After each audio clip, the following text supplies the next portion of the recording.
দাসপুর ১ নম্বর ব্লকের ৫ গ্রাম পঞ্চায়েত এলাকার কৃষকদের কৃষিকাজের সেচের জল সরবরাহের স্বার্থে রবিবার বেলা প্রায় ২টা নাগাদ কাঁসাই নদীর ওপর কলমি জোড়ে বাঁধ বাঁধার কাজ সম্পন্ন হলো।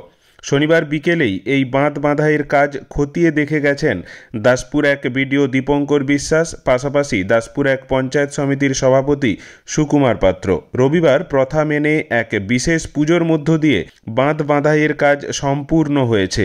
পুজোতে উপস্থিত ছিলেন দাসপুর ১ পঞ্চায়েত সমিতির সভাপতি সুকুমার পাত্র। সুকুমারবাবু জানান, নদীর মাঝে প্রতি বছর এই বাঁধ অর্থাৎ বোরো বাঁধ দেওয়া হয় মূলত চাষের সেচের জল সরবরাহের জন্য।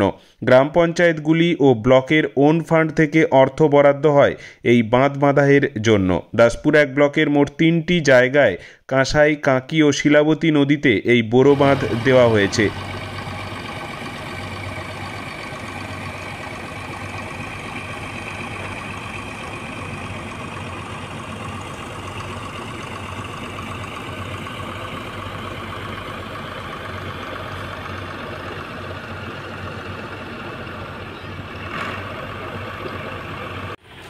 জনগণের স্বার্থে, অর্থাৎ এই নদীতে বাঁধ বেঁধে দেওয়ার পর এই বিস্তীর্ণ এলাকার বেশ কয়েকটি অঞ্চল, অর্থাৎ অন্তত 5টি অঞ্চলের মানুষ উপকৃত হয় প্রতি বছর।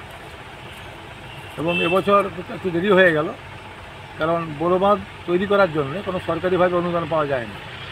বিভিন্ন গ্রাম পঞ্চায়েত এবং পঞ্চায়েত সমিতির ওন ফান্ড থেকে অর্থ দিয়ে জনস্বার্থে এই বোরো বাঁধটি বাঁধতে হয়। 28টি RLS স্কিম না হলে অচল হয়ে যাবে, বহু মানুষ ধান চাষ করতে পারবে না। সেছাড়াও এই ক্যানেলের জল গিয়েও এখানে সরবেড়িয়া 1 এবং আমাদের সরবেড়িয়া 2, পাঁচবেড়িয়া, বাসুদেবপুর এবং রাজনগর অঞ্চল উপকৃত হবে এবং নালজল অঞ্চল উপকৃত হবে।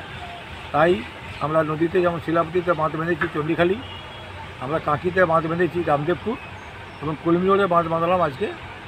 এবং যার ফলে এই জলটা ধরে রাখতে পারলে আমাদের জুন মাস পর্যন্ত কৃষিকাজে আমাদের কাজে লাগবে এবং মানুষ তাদের দ্বিতীয় ধান ফসলটা তুলতে পারবে এবং রবি শস্য ফসল তুলতে পারবে। আমাদের এখানে বাঁধ বাঁধার কাজ সম্পন্ন হয়েছে এবং এখানে উপস্থিত ছিলেন এবারে বাঁধ বাঁধার দায়িত্বে ছিলেন আমাদের বাসুদেবপুর গ্রাম পঞ্চায়েত, তার প্রধান উপস্থিত ছিলেন কাজল সামন্ত, প্রাক্তন প্রধান উপস্থিত ছিলেন। পাঁচবেড়িয়া গ্রাম পঞ্চায়েতের প্রধান ছিলেন। সরবেড়িয়া 1 গ্রাম পঞ্চায়েতের প্রধান ছিলেন।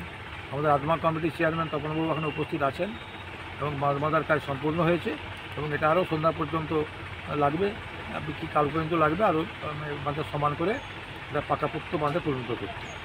আমরা আশা করি যে এই জনগণের এই স্বার্থে যে বড় বাঁধ জল উপর থেকে আসার পর আমরা যদি রাখতে পারি তাহলে আমাদের এলাকার কৃষিকাজে ব্যাপক কাজ হবে। আমি সভাপতি সুকুমার পাত্র, দাসপুর ১ পঞ্চায়েত সমিতি।